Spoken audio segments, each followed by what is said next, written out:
전도명은 100장 들고 동네 쏘다니면서 다 차에다 꽂아놓고 집에 들어갔더니 12시 넘었더라고. 근데 날씨가 이제 차갑잖아요. 구두를 신고 다니더니 미끄덩 해가지고 동상이몽에서 깨어나라. 제자들과 예수님의 생각이 달랐다. 오늘 34절 한번 다시 읽어봅시다. 이 34절.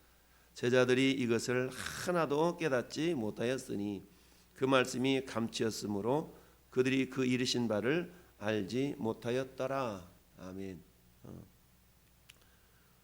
우리 지난주 일 말씀이 이사야에 대한 말씀이 있죠. 그릇터기 신앙인이 되려면 이런 말씀이었는데, 이사야를 이스라엘 백성들에게 보내는데, 야 네가 전해. 근데 네 말 듣는 대로 족족 깨달을 거야. 이렇지 않으셨죠. 네가 전하는 말을 듣기는 들어도 깨닫지 못할 거야. 보기는 보아도 알지 못할 거야. 근데 전해. 얼마나 이 참담합니까? 전하는 말을 좀 알아먹어야 전하는 사람도 좀 힘이 있고 그런 거 아니겠어요? 근데 전하기는 전하는데 못 알아먹는데, 못 알아먹을 말을 뭐라고 전해. 그런데도 주님은 전하라 그러니까 이사야가 전하죠. 근데 왜 알아먹지도 못하는 그 말을 하나님이 전하라고 그러셨을까? 나중에 그 말을 심판의 근거로 삼기 위해서 그랬고, 두 번째는 왜 그랬다고 그랬어요? 그럼에도 불구하고 그 가운데 깨달을 수 있는 자 소수의 무리가 있다. 그릇터기 신앙을 가진 자들한테는 그게 깨달아진다는 얘기죠. 못 깨달은 게 대부분이지만, 어제는 평택리에 전도하다가 우리 성구 집사를 만났는데 사탕을 주고 가더라고. 아무튼 아무리 제가 많이 전한다 할지라도 그 사람이 다 맞아, 저 양반 이 추운 날씨에 나와 전하는데 예수 믿어야지. 아니요.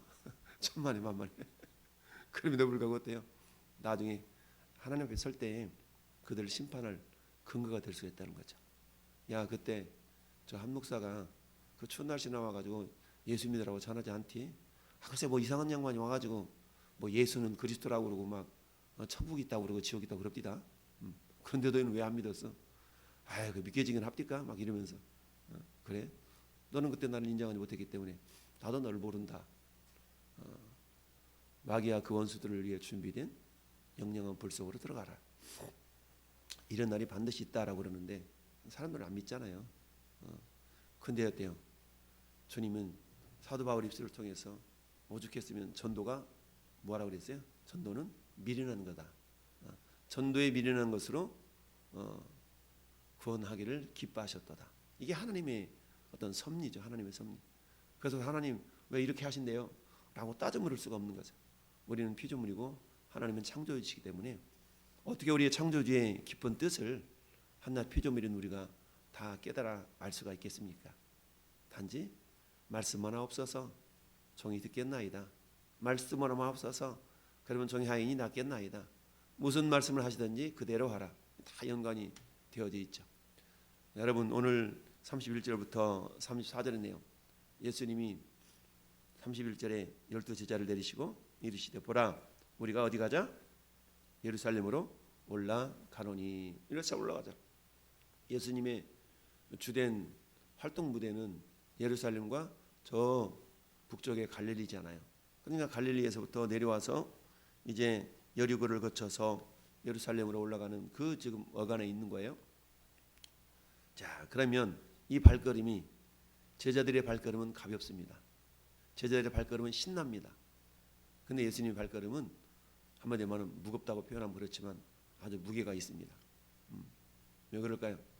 제자들은 예수님이 메시아로서 너희는 조금만 기다리기만 해. 조금만 있어봐. 그러면 어때요? 로마의 군병들, 로마의 모든 압제로부터 이제 우리 유대인들을 해방시킬 해방군, 해방시킬 해방자, 해방의 장군, 짠, 메시아가 나가신다. 길을 비켜라. 그러니까 예수님이 가실 때 호산나 호산나 외쳤던 거 아니겠어요? 이 제자들의 마음속에는 그런 생각이 있는 거예요. 이제 올라가기만 한다면 지금 예수님이 세 번째 예루살렘으로 올라가시는 길이거든요. 세 번째 예수님이 순환을 당할 것을 예고하신데 우리 앞으로 9장으로 한번 넘어가 볼까요? 9장 앞에 9장 9장 보면 9장 베드로한테 제자들한테 물어보잖아요. 야, 사람들이 날 누구라 그러디? 그랬더니 20절에 9장 20절에 예수께서 이르시되 너희는 나를 누구라 그러느냐? 베드로가 대답하여 이르되 하나님의 그리스도이십니다 하니. 그러니까 우리가 예수 믿는다고 했을 때 예수가 그리스도이심을 믿어야 된다고 그랬잖아요. 예수가 그리스도이심. 근데 유대인들은 그리스도를 믿기는 믿었지만 그 그리스도가 그 메시아가 예수님인 건 안 믿었던 거예요. 메시아를 믿었지만 예수께서 그 메시아인 것을 믿지 않았다는 얘기죠. 근데 구원은 예수께서 메시아임을 믿을 때의 구원이 있는 거잖아요. 메시아라는 말은 기름 부음을 받은 자, 그리스도랑 같은 단어인데 왕과 제사장과 선지자가 이 기름 부음 받은 자 아니겠어요? 그러니까 예수님을 왕으로, 나의 왕으로, 나의 선지자로, 내 죄를 해결할 제사장으로 내가 인정할 때 나에게 구원이 있다라는 건데, 그런데 이렇게 베드로의 신앙 고백을 들으시고 예수님이 하시는 말씀이 아무에게도 이르지 말라 경고하시고 22절에 시작 이르시되 인자가 많은 고난을 받고 장로들과 대제사장들과 서기관들에게 버림받아 죽임을 당하고 제3일에 살아나야 하리라 하시고, 그러니까 순환을 예고하시는 거죠. 1차 순환 예고했어요. 예수님이 이렇게. 자, 또 저 뒤에 보니까 44절 볼까요? 이 말을 너희 귀에 담아두라. 인자가 장차 사람들의 손에 넘겨지리라 하시되 그들이 이 말씀을 알지 못하니 이는 그들로 깨닫지 못하게 숨긴 바 되었음이니라. 또 그들은 이 말씀을 묻기도 두려워하더라. 그러니 이들이 예수님의 순환을 예고했음에도 불구하고 그들이 깨달았다 못 깨달았다? 못 깨달았어. 깨닫지 못했어. 오늘 본문은 세 번째 예수님이 순환을 예고하는데 이것을 하나도 깨닫지 못했다. 야, 이게 대단한 거예요. 내가 죽어야 된다고 그러니까. 지금 이 제자들은 뭐예요? 지금 예수님이 예루살렘 입성해서 당당하게 로마의 압제를 해방시킬 해방군으로서 그런 장군으로서의 모습을 지금 상상하고 있는데, 근데 예수님은 어때요? 그런 장군의 모습이 아니라 뭐한가요? 희롱당하고 능욕당하고 침뱉음 당하고 이것을 생각하면서 올라가시는데 제자들은 어때요? 전혀 그런 생각이 없으니까 도대체 이 말씀이 무슨 말씀인지 깨닫지 못했다는 얘기죠. 그렇다면 주님의 말씀을 깨닫기 위해서는 어떻게 되는가? 그것은 우리가 따라서 주님과 마음을 일치시키라. 주님과 마음을 맞춰야 된다는 얘기죠. 여러분, 우리가 KBS 텔레비전 보고 싶어. 근데 열심히 채널을 SBS에 돌려놓고 왜 안 나와? 왜 안 나와? 하루 종일 2박 3일 365일 내내 기다려도 KBS는 안 나오죠. 왜 안 나와요? 주파수가 안 맞으니까, 채널이 안 맞으니까 KBS가 안 나와요. 마찬가지로 우리가 평생토록 예수 믿는다고 해도 자기중심적인 신앙, 내 뜻, 내 생각, 내 의지를 위해서만 우리가 신앙생활을 한다면 전혀 하나님의 뜻을 깨달을 수 없습니다. 내 중심적인 신앙생활에서는, 그것은 어린아이라고 그랬죠. 자기중심적인 신앙생활에서는 주님의 뜻을 어쩌다가 한 번씩 깨달을 수 있겠지만 깨달아지는 것이 아니라 주님이 이렇게 맞춰주시는 거겠죠. 근데 그렇게 해서는 주님의 뜻을 이룰 수가 없죠. 그래서 우리가 해야 될 일은 뭐냐? 우리의 마음과 주님의 마음을 일치시키는, 한마디로 말하면 영적인 주파수를 맞춰야 되는 그런 작업이 절대적으로 필요하다라는 얘기입니다. 그래서 너희 안에 이 마음을 품으라 곧 그리스도 예수의 마음이니, 우리 주님이 내 마음, 예수님 마음을 너희가 품어야 돼 라고 말씀하셨지, 내가 니네 마음 품을게 이러고 저 75억 명이 되는 그 사람들의 마음을 다 일일이 맞춰 드릴 수는 없다는 얘기죠. 75억 명이 예수님의 마음을 맞추는 것이 쉽지, 예수님이 75억 명을 다 두드러 맞춘다는 것은 쉽지가 않다. 물론 우리 예수님은 전능하신 하나님이시니까 불가능할 게 없겠죠. 그러나 그렇게 해서 하나님의 뜻을 이루어내는 것이 아니라 우리가 주님의 생각과 우리 생각을 맞출 때, 주님의 마음과 내 마음이 하나가 될 때에 우리는 들려지게 돼 있어요. 너 지금 딴 생각하고 있죠? 내가 지금 뭐라고 얘기했어? 얘기 한번 해봐. 글쎄요, 전혀 생각이 다르면 아무리 똑똑히 얘기해도 가까이 얘기한다 할지라도 못 알아듣게 되어 있다. 오늘날도 마찬가지입니다. 신앙생활을 10년을 했든 20년을 했든 그 사람의 신앙의 수준이 자기중심적인 신앙관을 가지고 있다면 믿음이 자랄 수가 없어요. 철저하게 부서져야 하리, 부서져야 하리, 깨져야 하리, 깨져야 하리. 너희는 네 자신을 부인하고 자기 십자가를 지고 나를 쫓으라. 자기 부인이 되지 않고서는 주님을 따를 수도 없거니와 자기 부인이 되지 않고서는 주님 말씀이 깨달아지지도 못하고 들려지지도 않는다. 그러니까 교회 몇 번 다녀보고 안 믿어져 이런 사람도 있잖아요. 왜 그래요? 철저하게 자기중심적으로 모든 것을 이렇게 받아들이기 때문에 그렇게 되는 겁니다. 오늘 제자들이 예수님 말씀을 하나도 깨닫지 못하였다. 이는 말씀이 감춰졌다. 말씀이 감춰졌대. 아니 주님 말씀을 좀 이렇게 좀 벌려놓지 왜 감춰주셨어요? 이게 말 수가 있잖아요. 왜 감춰졌대요? 그것은 주님이 부활하신 이후에 그 제자들에게 제대로 된 믿음이 들어가도록 하시기 위함이었다라는 얘기죠. 그러니까 말씀이 감춰졌기 때문에 그들이 이르신 말을 알지 못하였더라. 이처럼 오늘날도 역시 마찬가지입니다. 주님의 말씀을 듣기는 듣는데 우리가 깨닫지 못하고 보기는 보아도 알지 못하는 그런 시대에 우리가 살아가고 있어요. 그럼에도 불구하고 오늘 주님 말씀하시니 내가 깨닫나이다. 주님 말씀하시니 내가 행하겠나이다. 라는 것은 깨달을 때 그런 고백이 나오겠죠. 그런데 제자들의 생각은 어때요? 철저하게 정치적인 메시아, 그야말로 힘과 능력을 가지고 로마로부터 우리를 해방시켜줄 그런 어떤 메시아를 기대했기 때문에 예수님 어때요? 죄와 허물 가운데 죽어있던 그들을 살리시기 위한 메시아로 이 땅에 오셨음에도 불구하고 서로 한마디 말하면 주파수가 달랐던 거죠. 그러니까 어때요? 같은 침상에서 잠을 자도 각기 다른 꿈을 꾸게 되었던 겁니다. 그래서 동상이몽에서 우리가 깨어나라. 자기들이 듣고 싶은 이야기. 여러분 설교도 마찬가지예요. 목사님 오늘 은혜 받았어요. 이런 경우는 자기가 듣고 싶은 말씀, 듣고 싶은 이야기일 경우에는 은혜가 되는 겁니다. 그런데 듣고 싶지 않은 이야기는 잘 들려지지 않을 뿐더러 때로는 왜 저렇게 설교해? 이렇게 들려질 수가 있거든요. 우리는 듣고 싶은 이야기를 듣는 자들이 되어서는 안 되고 들어야만 되는 이야기를 들어야 됩니다. 할렐루야. 듣고 싶은 말씀을 듣는 자가 아니라 들어야만 하는 말씀을 들어야 된다는 얘기죠. 그러기 위해서는 어때요? 우리의 귀가, 우리의 마음과 우리의 시선과 우리 생각이 주님께로 이렇게 고정이 되어 있어야 된다. 아까 주파수 얘기했듯이 난 SBS 보고 싶은데 KBS 채널을 돌려놓고 기다려봐. 360 내내 5일 내내 아무리 기다려도 SBS 틀어놓고 KBS 기다리면 안 나와. KBS 틀어놓고 SBS 기다리면 안 나와. 이런 것처럼 영적인 주파수가 주님께 고정이 되어 있어야 주님이 무슨 말씀하시든지 그렇군요 주님, 아멘 알겠습니다, 제가 주님 뜻대로 행하겠나이다 라는 그런 믿음의 고백이 나오는 거지.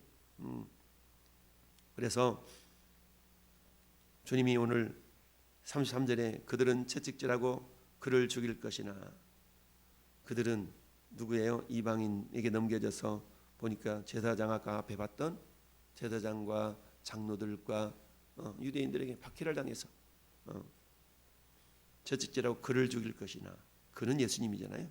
예수님을 3인칭 시제를 써서 그는 3일 만에 살아나리라. 그랬더니 제자들이 모르죠. 그가 누구죠? 이놈아 나야 나. 내가 그렇단 말이야. 이렇게 얘기해도 못 알아들었다는 얘기. 결국 예수님이 부활하신 이후에야 그 말씀을 깨닫게 되죠.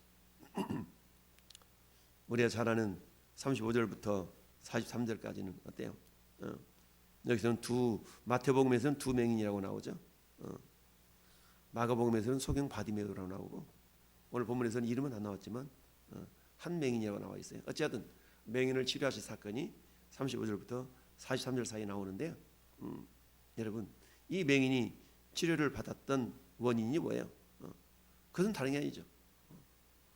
분명한 목적. 두 번째, 분명한 신앙 고백. 분명한 목적과 분명한 신앙 고백이 있었기 때문에 이게 치유를 받았다는 얘기입니다. 분명 목적. 여리고에 가까이 갔었을 때, 여리고에서 예루살렘까지는, 여리고는 해발 마이너스 250m예요. 그러니까 저 사해가 마이너스 420m거든요. 그러니 사해하고 지중해 해변하고는 400m 차이가 나는 거예요. 지구상에다 가장 낮게 있는 호수가 사해바다예요. 사해바다. 사해 호수죠. 근데 여리고는 260m 정도 되니까 그래도 한 200m 정도는 사해보다 높죠. 여리고는 굉장히 여름 굉장히 물이 풍성하게 솟아나는 그런 동네예요. 그래서 여리고를 종려나무 성읍이라고도 하잖아요. 종려나무 성읍. 종려나무가 잘 자라서 열매 맺혀지는데 여리고라는 이름이 뜻이 향기나다, 향기 이런 뜻이잖아요. 근데 예루살렘은 해발 760m야. 그러니 해발 760m하고 여리고가 260m니까 거의 1km죠. 1km. 그래서 어때요? 여리고에서 예루살렘에서 여리고로 내려가다가 여리고에서 예루살렘 올라가다가 이 높이가 다르니까 이렇게 표현하는 겁니다. 31절 뭐라고 했어요? 예루살렘으로 올라가다가 그랬죠.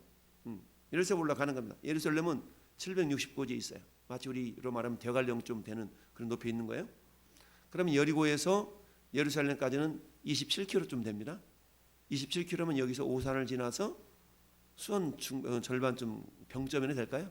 여기서 27km면 한 병점쯤 될 거예요. 오산 지나서 그 거리를 예수님이 지금 이제 막 예루살렘을 향하여서 가시는데 이제 어때요? 예수님이 이 예루살렘 올라가면 로마 병정들에게 잡혀서 장로들에게 잡혀서 이제 어떻게 십자가 못 박혀 죽으셔야 되는 그런 한마디 말하면 굉장히 무게 있는 걸음을 걸어가시는 거예요. 근데 제자들이 신났어요. 왜? 이 메시아가 지금 가니까 너희들 다 죽었어? 이런 거거든요. 근데 예수님의 생각은 달랐다는 거예요. 예수님이 지나간다는 소리를 듣고 맹인이 외쳐 이르되 다윗의 자손 예수여. 예수님을 다윗의 자손 예수. 다윗의 자손이란 말은 메시아라는 뜻이에요. 메시아. 그러니까 이 소경은 예수님을 메시아로 알고 있는 거죠. 다윗의 자손 예수여 나를 불쌍히 여기소서 하거늘 앞서가는 사람들 시끄럽다. 이분이 누군 줄 알아? 우리를 로마로부터 해방시켜줄 장군이야. 시끄러워. 이러고 있는 거예요. 그랬더니 알았어요. 조용히 할게요. 이러지 아니하고 따라합시다. 더 크게 소리질러 가로되 더 크게 소리질러 다윗의 자손이여 나를 불쌍히 여기소서. 우리도 마찬가지죠. 신앙생활 할 때 때로는 이런 방해 요소들이 있어요. 오늘 아닌가 봐 라고 우리가 멈춰버리는 것이 아니라 더 크게 소리질러 가로되 다윗의 자손 예수여 나를 불쌍히 여기소서 했던 것처럼 여러분 수로 그를 꾸짖으며 잠잠하라. 우리의 믿음을 방해하는 방해 요소들이 언제나 있어요. 그러면 어때요? 우리는 그 믿음의 요소에 굴복해서 그래 오늘 그렇게 하지 말라는가 봐 라고 멈춰버리면 신앙의 진보, 신앙의 발전이 없을 수가 있어요. 그러니까 어때요? 이것을 극복하는 믿음까지 나아가야 된다. 극복하는 믿음까지 나가. 날씨가 추운데 오늘 잠이나 자야지. 날씨가 추운데 오늘 예배드리 가지 말아야지. 여러분 날씨 춥다고 직장생활 안 합니까? 날씨 춥다고 밥 안 먹습니까? 마찬가지죠. 예수께서 서서 명하여 데려오라. 데려왔더니 주님 물어보시는 거예요. 내가 뭐 해줄까? 뭐 해줄까? 감동받으면 그러잖아. 내가 뭐 해줄까? 주여 보기를 원하나이다. 주여 보기를 원하나이다. 주님으로 이렇게 고백하는 걸 보죠. 그랬더니 주님을 뭐라 말씀하셨어요? 보라 내 믿음이 너를 구원하였다. 할렐루야. 내 믿음이 너를 구원했다. 주님 믿음을 때로는 점검하세요. 우리의 응답을 하나님께 준비하고 계시지만 주님의 응답은 항상 믿음의 역사예요. 그러니까 어때요? 우리의 믿음을 때로는 점검하세요. 이렇게 믿음을 테스트하시고 저렇게 믿음을 테스트하실 때 주여 내가 보기를 원하나이다. 주님이라고 분명하게 신앙을 고백했다는 걸 보죠. 다윗의 자손 메시아인 그분이 당신은 주인입니다. 주님입니다. 라고 이렇게 고백했을 때 이 소경이 눈을 뜨게 되었다. 오늘도 마찬가지 동상이몽에서 깨어나기 위해서는 우리가 영적인 채널, 영적인 주파수를 주니까 일치시킬 때에 기도응답뿐만 아니라 소통이 되는 삶이 이루어진다는 걸 기억하고 오늘 하나님 내 생각대로 내 뜻대로 신앙생활하는 것이 아니라 철저하게 영적인 주파수를 주님께 맞춰드리는 그런 믿음의 사람 되기를 원합니다. 그리고 우리 신앙 고백 속에서 주님께서 우리에게 응답의 역사를 날마다 이루어드리는 경험할 수 있는 그런 믿음의 사람 되기를 원합니다 라고 오늘 한 날도 우리가 주님을 더욱더 가까이 하는 그런 믿음의 삶이 되기를 예수님 이름으로 축원합니다. 아멘.